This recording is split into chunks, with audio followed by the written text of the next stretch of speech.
55 miles or minutes from Barstow, California.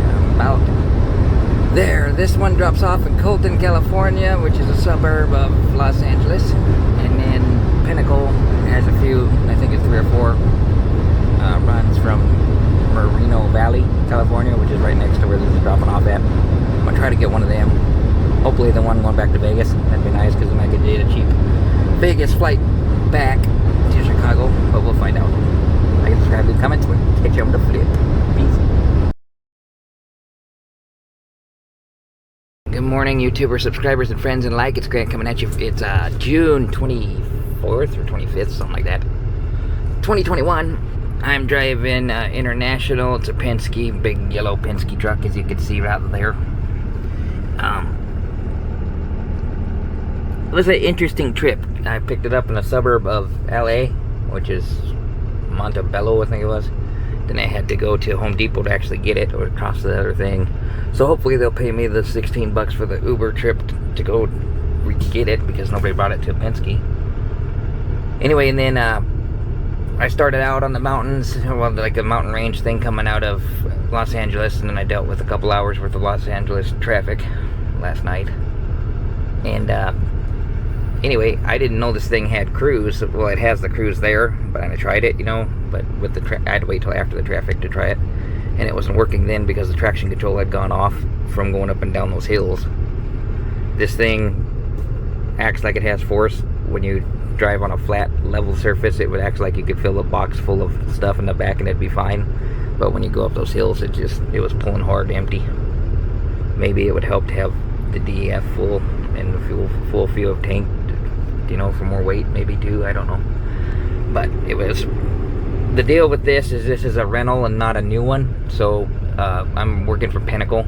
Pinnacle has contracts with truck companies like Penske, and we drive them, basically relocate the rentals, and then it's a way to have Pinnacle help their drivers get around to this place and that place by, you know, helping these rentals. And I think they have to have a limit on them, 20,000 miles or something or less on them. They have to be pretty new outfits for us to drive them. And anyway, the deal with this is all the rentals come with a full tank of fuel, or they're supposed to, and if they don't, we take a picture of the fuel tank, like I can't do it right there, like that, with, you know, showing the location where we picked it up at, that it's no fuel.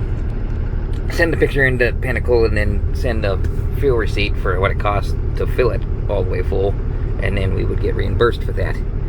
On top of that, we get, depending on the truck company and depending on where you're at, California has a bonus to cover the difference of fuel in California, because it's like $4.59 a gallon here or something right now. And anyway, depending on where you're at by location, these rentals, we get like one tank worth reimbursed. If, you know, and most of the time they only have us drive it, you know, a maximum of 400 miles, one tank worth, just to relocate the rental to someplace else that Penske wants the rental. And that's supposed to help us down the line too. So we basically fill in as Penske drivers every now and then. That's what this one is a rental. So I started with a full tank. It's only at half tank now. I got 100 miles left. It was a 400-mile trip from basically a suburb of Los Angeles up to Sacramento. I'm going to be doing the last part up to Sacramento here for about 100 miles.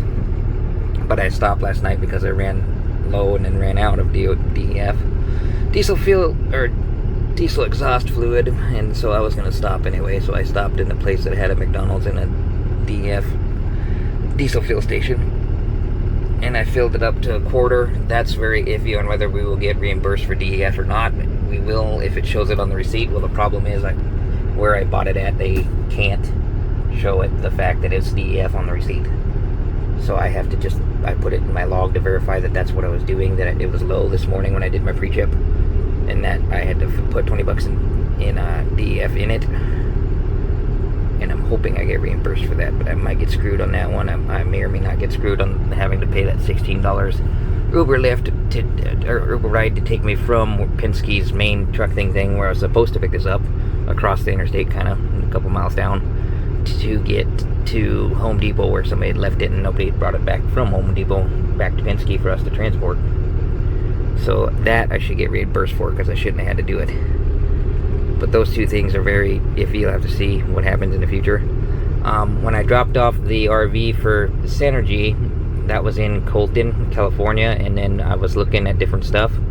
And Quality Driveway happened to actually have a third party that they work through that goes from a suburb Fontana to Montebello, basically further into Los Angeles. That whole 100-mile stretch, basically from Los Angeles out east of Los Angeles, is all city suburbs. And anyway, I picked up another cutaway. That's a white one that I'll put in the exterior. I'll put in the thumbnail of this video because I didn't make a video of it, but it's basically the same exact thing as this Penske truck, except for this Penske truck actually has the box on it, and that one was just a cutaway, didn't have a box on it. They're going to put a utility bit on it or whatnot, but it's the same exact thing as what I'm driving now, so I just waited until I did this video and had time outside of traffic to pull over someplace and do a video for you. So I will put a picture of the two together on the thumbnail for this video, and then a day from now when I post it. I'm going to be in a hotel in Reno, Nevada. After I drop this one off in Sacramento, I'm going to take another one from Sacramento to Reno for Quality, and it's another cutaway, the same as what I drove before. So it'll be another one of these without the box. And then from Reno, I'm going to try and fly back from Reno, because Reno and Las Vegas, Nevada tend to have cheap airline tickets from what I've heard, so that was the idea. So I basically took the RV for Synergy to California, then took that little one for Quality Driveway, 45 miles. That's everything. It was a nice short little 45-mile thing, and all it did was covered the difference of what an Uber Lyft for that 45, 50 miles would have been to go straight to the other one for this one, for Pinnacle. So Quality actually happened to have something going that way, so they put me in that third-party cutaway. I delivered it 50 miles away, then I jumped in another Uber, got a Uber 10 miles over to this Pinnacle. Then Pinnacle, the Penske location didn't have this one, so I had to get in another Uber and go 2 miles further that they're going to hopefully reimburse me on. And now I'm driving this one up to Sacramento, and then I'm going to pick up another cutaway in Sacramento, across town. I'm going to have to take another Uber all the way across Sacramento, I think it looked like on the map. And then get in another one for Quality Driveway, cutaway, and take it to Reno, Nevada, and then most likely I'm going to fly from Reno, Nevada back. And at the end of the day, I don't think it was worth my time to do these 3 drops. I might have made 300 extra, maybe, on top of, instead of just flying back from LAX from Synergy, from dropping off for Synergy and then just going to LAX and flying back, versus doing all of this and then flying back out of Reno. I don't know, I might have made 300 extra. I'll have to look, and then maybe I'll make a video clip in that hotel room in Reno, summing up all the trips and see, I'm gonna add up everything and see what kind of profit I made after the fact, because right now my numbers are all over the place, and 2 of the companies still have to pay me and so on. So I gotta see what they pay me and etc. to see how much of any kind of profit I made extra doing these little truck maneuvers. But I can tell you one thing, I've had enough of California traffic. Even I-5 right here, as you can see, just continuous line of traffic all the time. I've never seen an interstate like that, just continuously all day, all night. Here it's a little less than it was last night, but there was just a constant line all the way down on both sides. And then CHP, the California Highway Patrol, they dive bomb the interstate with planes. And I was going to get that on video for you, but then I got to thinking, if that plane sees me holding the video up like this while this thing is in motion, that's a ticket right there, big time. You can't drive a commercial vehicle, especially one with the built-in DOT numbers on the side, with a phone in hand in California. That is legal as hell. And so I decided not to do the video, but I would have loved to do that. I wish I would have had a dash cam up here that could have seen it, but that thing flew right down in front of me like that. That's the freakiest thing ever. I don't think that's legal for them to be able to do that, to fly that low that you make the traffic slam on the brakes. Or maybe that's what they're trying to do, make us slow down. I don't know, but we were doing, it was between 55 and 60 depending on what stretch you're on. Normally it's 60 for cars and 55 for trucks, give or take. And they make damn sure that you do not go over 60. Because if you do that, plane flies right down. And I wasn't doing that, I was doing 55 in a group of trucks. Because I found out this thing has cruise. Well, I knew it had cruise there, but it wasn't working when I come out of LA, because we went up this mountain range that LA has as you're leaving there. And that set off the traction control. I had to shut this off and let the computer reset and everything and cool down, and then I lucked out and the cruise started working. Well, I found out it's got assistive adaptive cruise, only for trucks though. This thing, if I get right behind that truck up there and started going with him, it would keep a certain truck distance, about a semi worth of a truck distance between me and him, and every time he brakes, this one would brake. Every time he goes again, up until where I got the cruise set, it'll go up. You know, on your adaptive cruise, kind of like that RV I took for Mercedes Galleria for Synergy. Except for that one was a full-on car, truck, everything. This one is kind of sketchy, because if I did that in front of it and I have a car in front of me, this thing will climb clear up to the car before it sees it. So the sensor's off, or it's not built for cars or something. But that is, it's both a good thing and a bad thing, you know, because if your driver's not used to that, or you're expecting it to just be like it is with the trucks. Let's say you got between a couple trucks off and on along the way, and everything was fine, adaptive cruise did what it was supposed to do, and then you decided to, I don't know, drink something or not pay attention to the road, which you shouldn't be doing anyway, and then you see a car coming, you didn't worry about it, because hopefully it'll do the same thing as the trucks. It doesn't. This thing will drive right up on that car. You know, and that right there is just an accident waiting to happen, I kind of tend to think, but maybe it's just a sensor issue. And then it can tell when other internationals or freightliners are here, and the speaker thing pops off and says that there's a international that wants to link with you, or a freightliner that wants to link with you. That's kind of cool. So this little box thing talks to each other or something, and that's how the vehicles tell what's coming up ahead of them or something. It's kind of neat. This thing is satellite connected. You can do e-logs. You can put an e-log thing in there and send it to a satellite if they had it. Of course, Penske doesn't do it, but the truck is set up for that. Has air ride suspension, has exhaust brake. The other cool thing was I went down a mountain range after I got the cruise going, and it turns the exhaust brake, the e-brake, Jake brake, on itself as on part of the cruise. If it senses it's going downhill enough, you can see the light go back on by itself and the switch pop out, and it'll turn itself on and back off as you go down a downgrade if you're set on cruise, which is kind of cool because it'll run the regular brakes and it'll run the Jake brake. I ran the Jake brake a couple times going down that really steep mountain range from right out of LA, because that was 7th grade or 6th grade or something. Jeez, you did not want to go down that baby much faster than 55 mile an hour in one of these things, let alone semis. That was a little scary. I was hitting that brake, and it was a damn good thing I had that, because the regular brakes were not doing much. I saw one semi, he must have burnt his Jake brake and his regular brakes up. They were on fire, man. It was just burning everything underneath his trailer. I was like, yeah, damn, man, he's gonna burn up. Some steep old grades.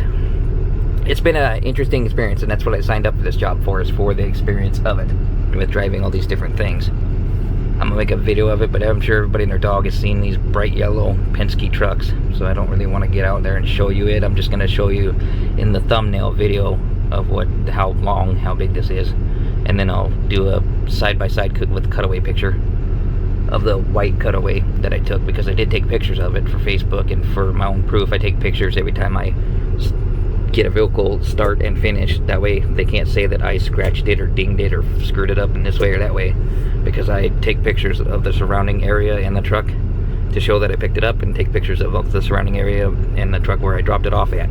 So there's no way they can say that I did this or that. And that's just a way to cover my ass. So I got a bunch of pictures, but depending on the day, like yesterday I was 2 hours late getting this one. So sometimes I just don't have the time to make a video, to stop and make a video and think to do it, because I'm thinking about doing this paperwork and that paperwork, and where do I gotta go for this and that, and putting this address in and that address in, and getting Uber and all this other stuff throughout the day. And it's hard to think to stop and make a video. I just about forgot to do the video today on this truck before I turn it in, but I figured I better do it now, because by the time I get to Sacramento I probably won't feel like it, and then get to the dealership I'll be doing other things. So I figured I would make a video on it with the experience of it. It's pretty neat, adaptive cruise, when you get in a line of trucks, because especially if you're tired, you can just line up yourself behind that line of trucks right there, and it'll go a semi-length behind, and that's mostly what they're all doing too. That's what I always wondered about it, but apparently some of these trucks have adaptive cruise like this nowadays, where you just set that baby, get behind another truck, and it keeps you a semi-length behind that truck. Yeah, and that's how I drove up here last night, pretty much. I just got behind a semi, because we all had to go 55 mile an hour anyway, because of that plane dive bombing us. So, I wasn't going to speed anyway, but our company allows us to go up to 65, but that's the other thing of this cruise. I don't think it lets you go above 60. It does not let you set it below 45 or above 60, so between the range of 45 and 60. And I think it's satellite controlled also, because if I got on a different interstate, I bet you could go a little faster to 65 or 70, and it will actually engage the cruise then. But I think it was doing that because it knows that the speed limit here is 55 or 60, which again is kind of slow for an interstate, but at the same time, as much traffic as goes on Highway 5 or Interstate 5, I can totally see why they have the speed limit as that low of a rate of speed, because they probably had so many wrecks that people look at how much traffic this is just continuously. It's even, well, obviously it's 10 times worse going to Los Angeles and just outside of the cities, but just almost end-to-end traffic all day long. Even out here in the, boonies, as they say. Look at that. Just unreal traffic. Especially truck traffic. Truck after truck after truck. So I'm just going to jump into a line like that, set my cruise on that adaptive cruise, and then adaptive cruise all the way up to Sacramento that way, and just follow a truck semi-length behind the other trucks, because, take my time doing it. There's no reason to gun it and swerve around people and everything. And that's those kind of people that get in a wreck. I've seen a few of them yesterday in these little four-wheeler cars flying around the interstate like this. And I seen one guy go all the way to the slow lane and then couldn't get over it and go all the way back over to the fast lane and try to get, And I actually seen one guy pass a person on the shoulder of the lane. Like, what is so important that you have to act like that on the interstate? That's how you get in a wreck. I wouldn't be surprised to get 5 miles down the line and see that guy off in the ditch, flipped over because he's a freaking idiot. And I saw one car that had the back two fenders, not the back two fenders, the back two quarter panels on both sides screwed up. And then I seen how he was driving. I know exactly how he did that. He went like this and hit somebody right in front of him without looking at his mirrors and looking at it, on both sides of the car. His car reflects how bad his driving is, and then he gets out there and drives like that still. Still ain't learned his lesson. But anyway, that's enough of my rant for today. I just wanted to show you everything I learned about this so far. I'm really enjoying the Jake brake on the steeper hills. Just be able to play around with crap and pretend like I'm a bigger trucker driver, and just playing with it. And this one does have the air brakes. I technically could have got away with taking a regular tractor trailer, because that's what they originally set me up for before this box truck, well, on that cutaway run. On this box truck run, I guess it was.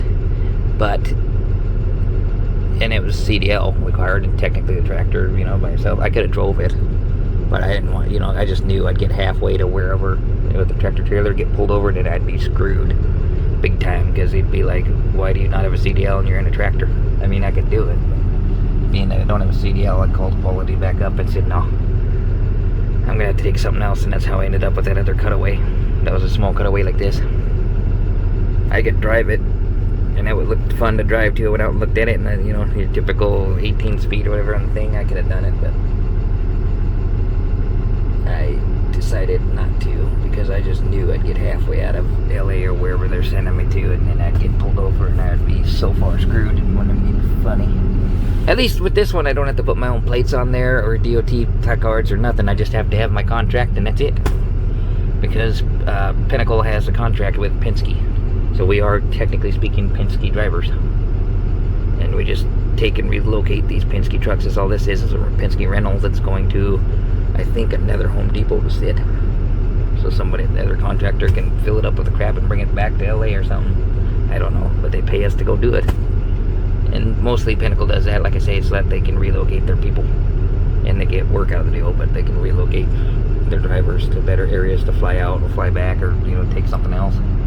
Which is kind of nice that they have those extra third-party contracts like this. You just have to watch what all they want on it. The information from the contract is different than normal.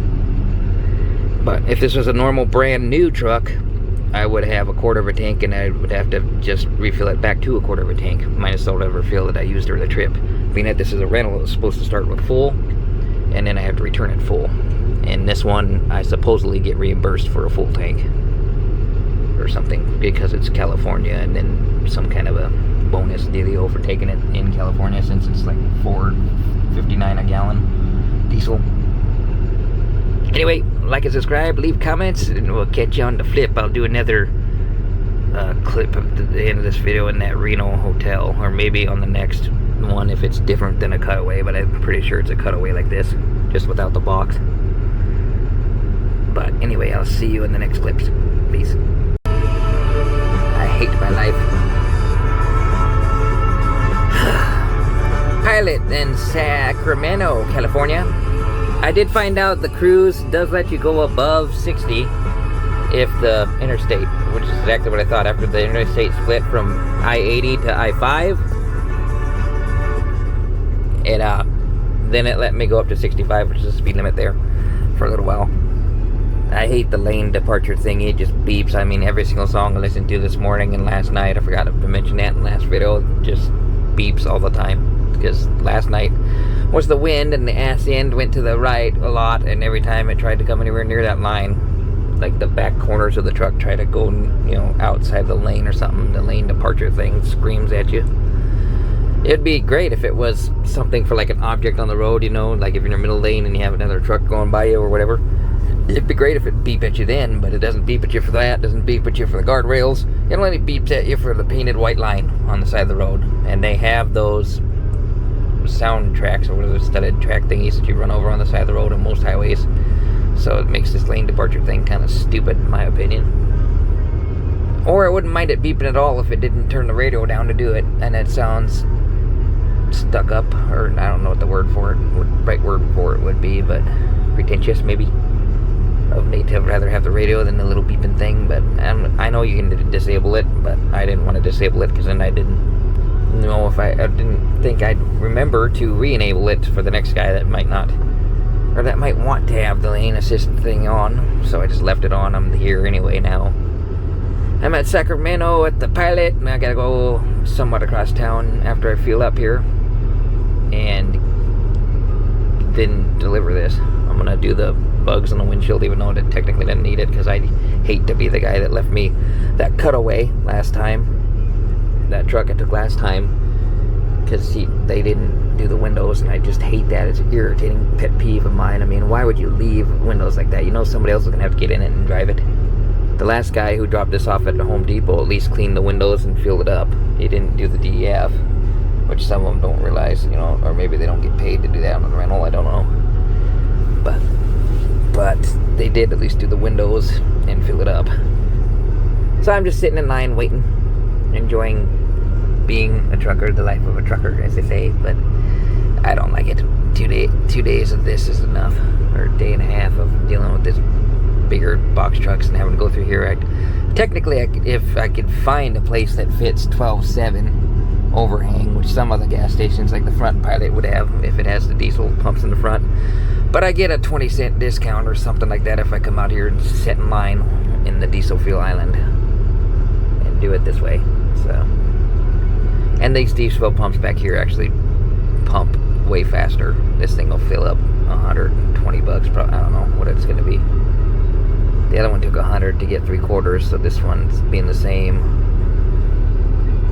Yeah, I would guess it's going to be about 110 bucks or something worth, but it'll fill it all up like nothing. You know, at least you don't have to wait forever at the actual pump itself for the nozzle to work. I just gotta wait in line for these guys who are filling both tanks, most likely, and if they go to take their break or whatever, I'm gonna have to back up and move to someplace else or whatever, because there's some disrespectful truckers out here that will go out there and take a shower and everything and leave their truck right there in the island, blocking everybody. You know, and they have to wait just like everybody else has to wait. You'd think they would know better than to, you know, and be respectful and pull the truck up and go park it if they're gonna go do stuff that doesn't require the island. But it's a constant trucker problem. You see it on all the Facebook groups, etc. They sit here and wait all day. Not a fan. Like and subscribe, leave comments, or kitchen flip. Peace. I'm just saying, every day it's like retirement. I don't even feel like I'm working half the time. Like and subscribe, leave comments. Kitchen on the flip. Peace. Okay, so I'm gonna see if I can sum this up as best I can, and excuse my chicken scratch from the beginning. I started off with about $1,000 after that Synergy trip in total, because they'd paid me $300 that I still had when I got here, and then they paid me the $700 on the final deal. Right off the bat, I went on $105 in the hole for fuel for the next trip, because they didn't pay me up front anything. I didn't ask for any advance for quality. To go that 45 miles, and that doesn't sound very good, but because we're required to take and put 20 gallons worth in it, and then what amounts to about 5 gallons worth of what it would cover to get to the 40 miles, the 45 miles worth that I had to drive it. So, and it cost me $19 to get an Uber from where Synergy dropped off to go get this truck for Quality, which is a cutaway, and drive it. That 45 miles cost me $105 in fuel. So I'm in the hole a little bit there, but then they're gonna pay me the difference of that.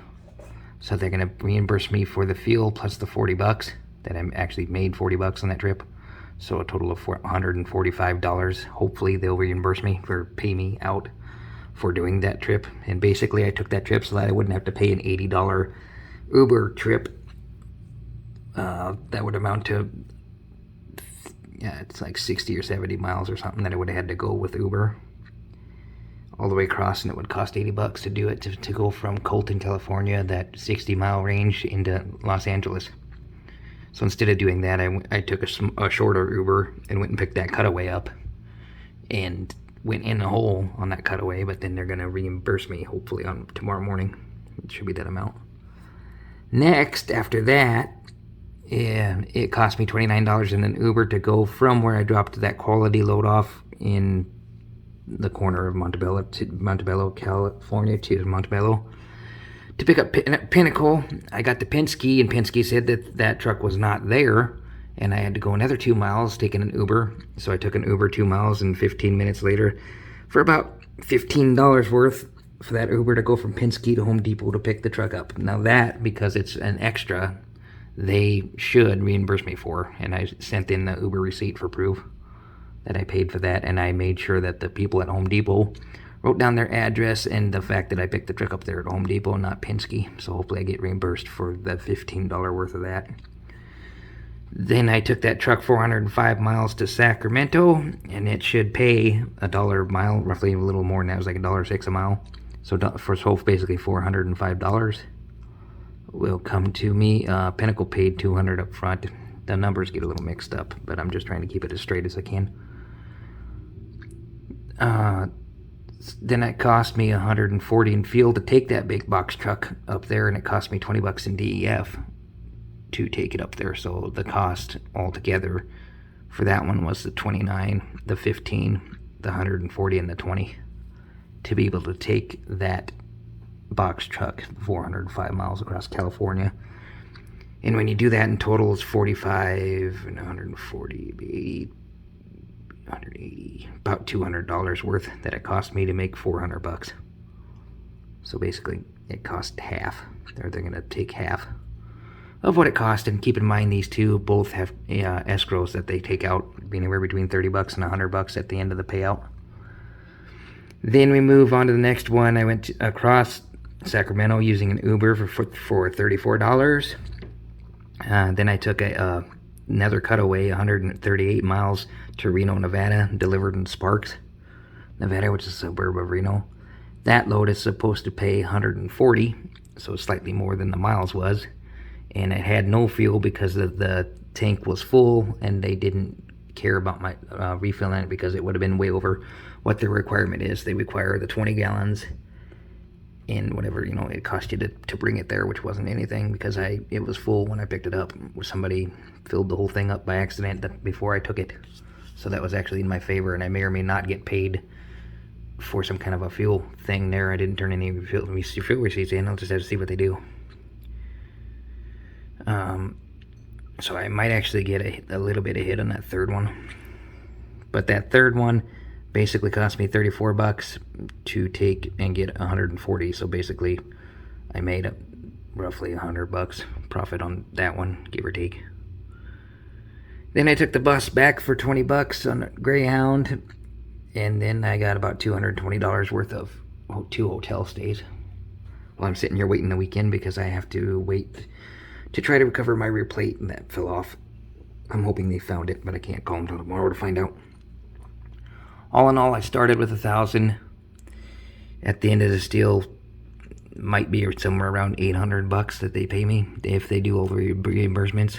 I'm just gonna have to wait and see how each one pays me, and make sure to remind them if they don't do it that I need that reimbursement for Pinnacle's extra Uber that I had to pay for out of pocket that I shouldn't have had to do because they sent me to a pickup location that didn't have the truck.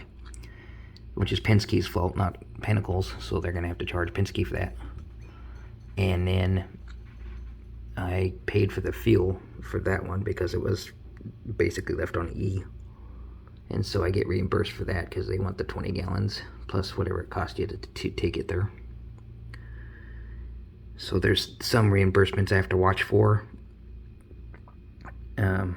This one I actually come out ahead a little bit on that third one. But all in all, I gained putting up with California traffic and experiencing, the experience of driving those box trucks, I guess. But overall, I think it would have been cheaper to just take an $80 Lyft or Uber from where I dropped off in Colton, California over to LAX and then fly home from LAX, because I still have to take into account that I have to fly back eventually. What I'm going to do this week, however, is tomorrow morning is Monday. I'm going to call that place about the plate, and if they, whether they have it or not, I'm going to try and take a trip again for them because they have the other plate. But anyway, I'm going to call Quality and set up another Sacramento to Sparks trip, which doesn't pay that much, but when you figure it in, it is, basically the same as this all over again. So, but it depends on the fuel. I may end up having to pay a little more because I might have to fill this truck up that I get again. Each one is going to be left differently. This happened to be somebody else's driver's screw up because it come right from the factory with a full tank, which is really weird. So somebody screwed something up, and then the other weird thing about it is it had like 3 miles worth of actual driving in it. So they literally just took it out of the factory assembly line, put a full tank of fuel in it, and shoved it on the load truck that takes it out to the lot where I picked it up at, and that's what they did with it. I don't know why he filled the whole thing up. Maybe somebody walked off and forgot it was on there or something. I don't know. But that's a rarity. Most likely the other truck that I take on tomorrow morning will end up with less than a quarter of a tank, and I'll have to take it someplace and fill it up. I don't know. I have to see. So that might end up costing me a little more tomorrow, but they're supposed to reimburse for the gas for these Sparks trips. So, but then when you count the $20 bus trip it back, because what I'm going to do is I'm going to take another trip from Sacramento to Sparks for that, and then I'm going to take the $20 bus ride back to Sacramento because it's cheaper for both hotels or flights out, which I'm going to obviously by that point try to get a flight out.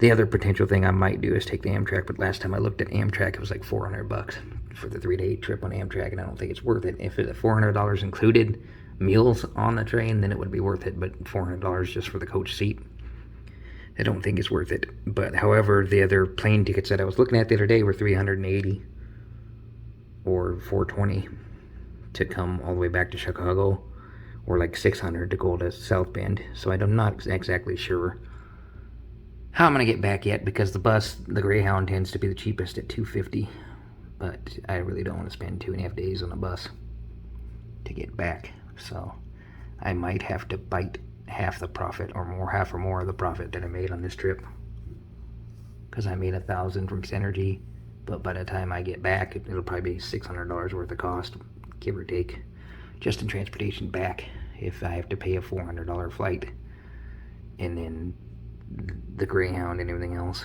it will be like $450, probably about $500 coming back. So I might profit $500 out of the deal, and then I get a little more out of these 3 trips that I made difference, but that's only if they reimburse me, and I'm gonna have to argue about getting reimbursed. Who knows? Argue about that Uber and argue about the fuel that I had to pay there up front for that trip. But they claim it's reimbursed if you just turn in the fuel receipt, so we'll see what they do. They're going to charge Penske, and then Penske and truck movers are the ones that I went for. They're going to reimburse them, and they reimburse me. So we'll see. But even with the profit, when you just add these 3 trips, profit alone, not count Synergy beforehand or anything, just like if I started out from California, I don't really gain all that much. I went in the hole to start with. Then I will hopefully get reimbursed. Then I took a couple of Uber trips, and that one was kind of a wash, even. Well, it cost $200 to make $400. And this one, I actually came out ahead because it didn't have the cost of fuel in it. So we'll have to see. One kind of cancels out the other. But when you add it all up, I get like or 300. I forget what the thing was. Somewhere between $200 and $300 actual profit out of not having to spend everything, and that's if they reimburse me, because some of that reimbursement cost is covering, already going in the hole from Synergy's money. So we will see, but it costs money to make money, and I would have had to spend somewhere in a hotel this weekend anyway. I was first thinking Indiana, but because I lost the plate, I just decided to come back to Sacramento and wait here in Sacramento, which costs a little bit more each night. It's $110 each night instead of going over to Indiana and only paying, what was it, $50 a night at Red Roof. I looked at the Red Roof here, but the Red Roof Inn here is $80 a night altogether, and tax included with our driver discount. And the difference of $110 and the difference of $80, I get to have points for choice, so I just went with choice property. And I'm at a Comfort Inn, and last night I stayed at a Quality, just to stay at different properties so I can get their gift card or the chance for their sweepstakes thing for points. But I just thought I would include the cost, like I was telling you in those other videos that I would do, kind of if you can follow me along with me with my chicken scratch. And it's hard to keep track of, especially when you have the 3 trips worth, still being paid to you. It's not so bad when you have one trip that you do and then the next day it's going to pay, and then you go to the next trip, and you do one after the other. Then it's not so bad because you keep the numbers straight with just one trip at a shot. You can see exactly how much each trip costs. However, in this situation like this, because I took that 45-mile run, I actually went in a hole technically for the moment until they reimburse me for that 145. And if they don't, then I went in the hole. So we'll have to see. And if that, like I told her on the phone, if I don't get reimbursed, that'll be the last time I drive a box truck. Probably the last time I work in California for them, as far as that goes, in that California office. But she swears up and down, oh yeah, for those short runs we'll reimburse you the fuel. So we'll see. Anyway, I just thought I would show you through my chicken scratch, and I hope you can follow along on it. Kind of where I'm at on the numbers. I know where I'm at in my head, but I just want to see tomorrow, and I might make a short video after they pay me all 3 of those trips to see what exactly they paid, and see if anybody screwed me over or they paid more than I expected or what. Because like this third one down here, I didn't have to pay fuel, and they didn't include the fuel receipt, but they might just tack on what it would have cost in fuel. I don't know. Obviously I'm not going to tell them that I didn't pay fuel and yada yada. Just return the truck and there you go. Because they don't, sometimes they don't need to know. I'm not like I'm trying to screw my company, but, they try to screw you. I just figure that way on occasion, to get people to do these really, really short runs. But this was more my idea than their idea. I saw it on the thing, and I thought, well, maybe I'll take that 45-mile run, and it would save me the Uber trip, because it would have cost $80 in Uber to go across where I needed to go, and that truck was going the same direction. Well, come to find out, when you do the Uber on either end, and then you have to pay for the cost of fuel up front and everything, technically I went in the hole until they pay me. So now it's kind of left up to them to pay me or not on that deal. And I don't like being in that situation where somebody, technically speaking, owes me money. But we'll find out what happens, and I might make a very, very short video tomorrow on the clip. Anyway, like and subscribe, leave comments, we'll catch you in the flip. Peace.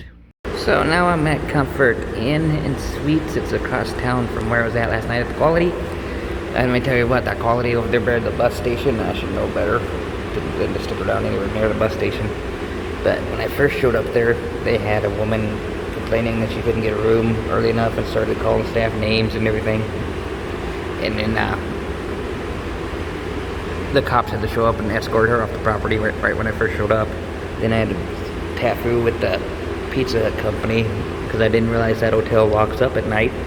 So the driver couldn't bring me my food, so I then had to go stand out front for an hour and a half last night, and I got to watch drug deals going down in the parking lot and everything. And then this morning I woke up, came out there to a shooting in the parking lot. Somebody had shot somebody else in the parking lot.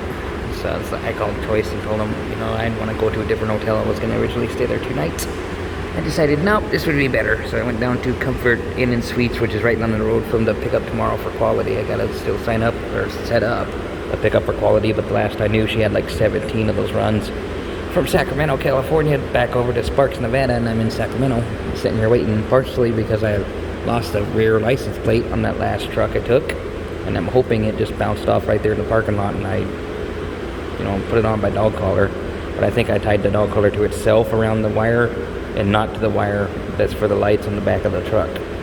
I think it just jumped off.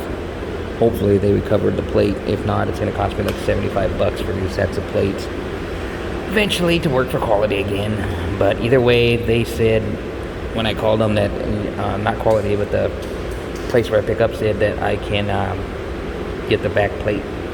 Just use my other plate that was a front plate, stick the back in as a back plate in the back window of the next truck you take, and at least, you know, still be able to take something for that day, whether they find the plates or not, and they're going to look around for the plate.